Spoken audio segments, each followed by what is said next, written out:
everyone, welcome back to Lucky by Nature. Angelic Vixen here. So this video is Missions Explained. We are going to go in depth about what missions are, how to do them, and basically what are the rewards of doing these missions and is it worth it? There is so much information that's going to be packed into this video, so if you have the time to focus on it now, definitely watch the video. If not, come back later when you have more time because I want to make sure that I get all of this information out to you because this is going to be huge for your Genesis gameplay. So let's jump into it and look at how to start by doing your missions. So the first thing that you need to know is where you go to find missions. You're going to go into your inventory, and at the top of the screen you're going to see an exclamation point.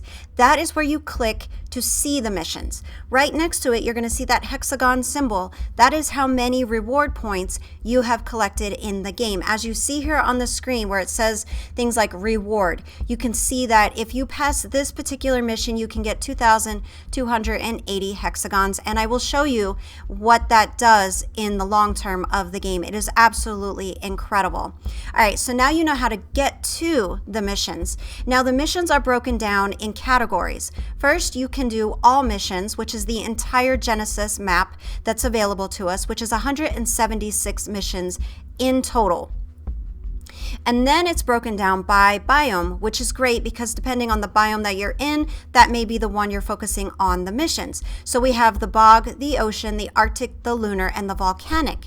Now the bog has 40 missions, and the ocean, Arctic, lunar, and volcanic all have 34. This is also where you will locate the glitches. There are 30 glitches in each biome. As you can see here on the screen, I'm going to circle that for you. That way you can kind of know exactly where to look as you scroll all the way down, and it'll be the last thing on each biome.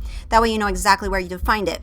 So you have all of this done, and it's broken down by biome and then broken down by gamma, beta, and alpha for each mission. Now, of course, there are differences in the difficulty level of each one, and the time frames change, which I will show you in this video. So let's jump in and look at exactly what type of missions you can go on in each biome. Now, I'm not going to sit here and read all of these to you out of respect for your time. If something in this, as I'm scrolling through each one, if any of them interest you and something, just pause the video for a moment and look at it. But again, out of respect to you, I don't want to sit here and read each one. However, one thing I want you to take notice of is some of the stuff in the missions is just common things we would do. But the difference is you don't just get credit for it.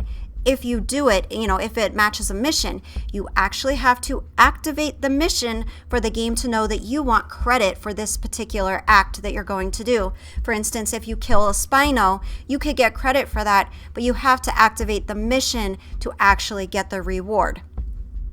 So as you can see, there are a ridiculous amount of options here for these different missions. Some are harder than others. Some are going to definitely be more worth it and more challenging, and as you can see here, it's kind of like when we would do boss fights. It's a progression. So you're going to start out probably with the easier one, get a feel for it, and then move on to the harder ones. This is definitely worth it. And as you can also see here, if you have to do a certain mission solo, it will show you. If not, it will show you how many people can do it. And then as you can see here also, you have the leaderboard, so you'll be able to keep track of how you're doing compared to other people. I really like this feature, especially if you like challenges and you like to compete and you don't necessarily want to be doing PvP and constantly losing things and having to rebuild. This is another option for you to be able to do that, including the games. So the games are also located in this area, and these are things that you can work toward to have a really great experience, in Genesis. And I appreciate that about this new experience. It is very different than what we're used to, but in a way, I guess that's what I really enjoy about it. But let's be honest, we can clearly see that they've combined things they learned with Atlas and things they know about Ark, and that is basically what Genesis is, kind of a combination of every experience that they have now across both of those games. So let's look further into how exactly this works. All right, so the first thing that I want to cover is how to locate the areas to actually activate these missions. So what you need to do, you don't have to worry about GPS because the game actually will show you where to go. You're going to go into your mission screen, which is under the exclamation point in your inventory. You will select the mission you are interested in doing. As you see here, I did these three for this video, and yes, I am in GCM for all tutorials. We are in GCM so that we don't die, so we can have a seamless recording for you guys for the tutorials. So once you're in the screen, you will select the mission that you want. You will click track mission in this corner, and once you close out of the screen, you will see it here on the screen exactly where it's located. It will show you the distance that it's located. That way you know exactly how far away it is from you to see if it's even worth it. This is also the same place where you can cancel a mission. If you put in for a mission and you're like, I don't have time to do it, it's, something comes up, you can always cancel the mission, no worries. So if you feel that you're running into that scenario, you have options, and I want to make sure that you are aware that you have options. This is also the location where you can see your leaderboards, so you can kind of see how you're doing, and if you want to try to improve your score, this is kind of the place where you see basically everything that you need. Now let me explain exactly how you activate a mission. I've already told you that you can cancel a mission. I like to have options so you're not stuck, okay? So if you change your mind, you can always back out. But once you locate the terminal that you want to do for your mission, you will see here on the screen, you get the three options. Now, as of right now, I'm not seeing anything required to put into the terminal to do the mission. That may change in the future. I'm sure a lot of stuff is going to change in the future. But as of right now, this is how it works. So you select whatever one you want to do, beta, gamma, or alpha. The times change, the rewards change, and the difficulty definitely changes. So I highly recommend starting out at least at the beginning somewhere, a lower point before you jump into doing the really hard stuff. That's all you do to activate it. You will have a couple of moments before the timer starts. Once the timer starts, you've got to book it, you've got to get it going, and I will show you exactly what happens next. All right, so when you're in the mission, you can see here on the screen that you have the hand. If the hand is green, you are going in the correct direction. If your mission has different regions, you will see that listed in the background. For instance, this one is the babies, and then it moves on to Helm's Reef, so on and so forth. So as you can see here, it's orange. I'm going in the wrong direction, but as you can see at the top, you have that hexagon with the triangle that's showing me where my next region is. So I'm heading to the scar, just so you kind of know exactly what you're looking at. Overall, you'll know exactly where to go. So if you're directionally challenged, don't worry, they've got your back. They set it up to fix it. This is kind of what it looks like when you're going to get the items that you get credit for. So when you come up to it, you're going to select it, push the button, and there you go. And that's all it takes. So you may be wondering what happens when you fail a mission. Basically, I failed. She told me I failed, and then I got caught up in a whirlpool of doom underwater, which definitely could have killed me if I wasn't in GCM because I would have drowned. So it's definitely not a great idea to fail a mission, but as of right now, I'm not seeing anything too tragic. If that changes and I notice anything different, I will do an updated video to let you know, because as we know, things may not be working the way that they should, or maybe the way they were intended to.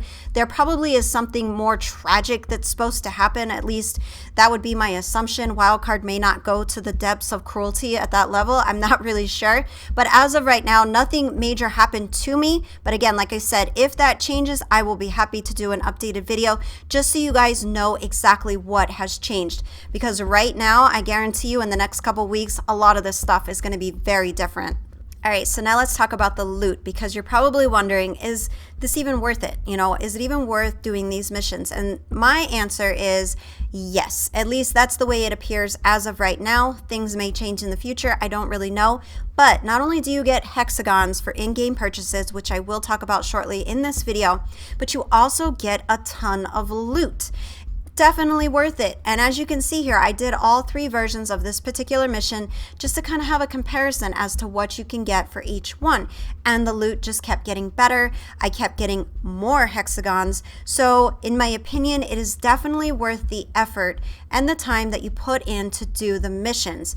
Now with each version, it gets harder, more complicated. I will actually show you further in detail exactly what the differences are for this particular mission, just to kind of give you an an idea of how much things change, between the gamma, beta, and alpha versions of the missions. All right, so on the screen, I'm going to show you the differences between the different missions for this particular one. The differences between the gamma, the beta, and the alpha, because they are all different. And the times, as you can see here, are changing. So of course, with the gamma, it's going to be longer, with the beta slightly shorter, and then with the alpha will be the shortest, okay? So I just showed you how to cancel a mission. It really is that simple. So as you can see here, the time changed to an hour and let's say 24 minutes. That is the difference. And then in between each one is 19 minutes, well, let's just say 20 minutes for each area. So as you saw, the gamma, an hour and 23 minutes, let's say. And then we have the beta that's at like 42 minutes. And now let's look at the alpha, just so you can kind of have an idea of how much the time shrinks, okay? Alpha, 25 minutes. Okay, that is not very long. And as you can see, between each section that you have your total of 25 minutes, it's only about 6 minutes between each one. So the timer resets when you finish each challenge. So as you finish each part of your challenge, the timer will reset to give you that, let's say 5 minutes, 10 minutes, so on and so forth. All right, so now let's talk about the hexagons for the in-game purchases. You're going to go to your HLNA, you're going to go to exchange hexagons, and then this comes up on your screen. So it's a lot like the MTS servers, if you've ever played on those, or if you have heard about them. Basically, you earn credit in-game where you can purchase things. Well, this is the things that you can purchase. I don't know if there'll be more things in the future, but no matter what, this is a great list of items that once you have hexagons, you can purchase these, and trust me, that is very beneficial overall just for in-game, because if you run into a situation, where you need something, boom, if you have hexagons, you can purchase it. It's very beneficial. So you can get those loot crates. Of course, it keeps track for you automatically, so you never have to worry about it. As long as you're constantly collecting the hexagons, you are set to get whatever it is you need on the fly. It's perfect. And now let me show you about purchasing. So let's say you select it, you buy it. Okay, it's that simple. You go into, see, she gets all happy. You go into your inventory, boom, it's right there. It is literally that simple. So yes, it is definitely worth doing missions. It is definitely worth collecting hexagons, because having in-game purchase options makes everything better. So that's all I have for you today for the missions explained. I tried to think of everything that you could possibly want to know that I could figure out from the beginning about missions and why they are so important and beneficial. But if I missed something, be sure to let me know in the comments below, or if you have additional questions, I could try to do an updated version later with more information about missions, because I want you guys to be successful, and clearly this is beneficial while you're in game. You not only get loot, but you get the hexagons to purchase in-game things that will be at least beneficial in the very beginning when you're trying to get established and trying to build up. I can see this being very beneficial in PvP, because if you need something on the fly, you can just buy it and then keep going. There's even gunpowder. So there's a lot of benefits to doing the missions. But again, if I miss anything, let us know in the comments below so we can help the community, because to us, we're a family. It's not just about us telling you information. It's about all of us coming together to help everybody be successful. But that's all I have for you guys. Thank you so very much for watching. Love you, and until next time, keep surviving.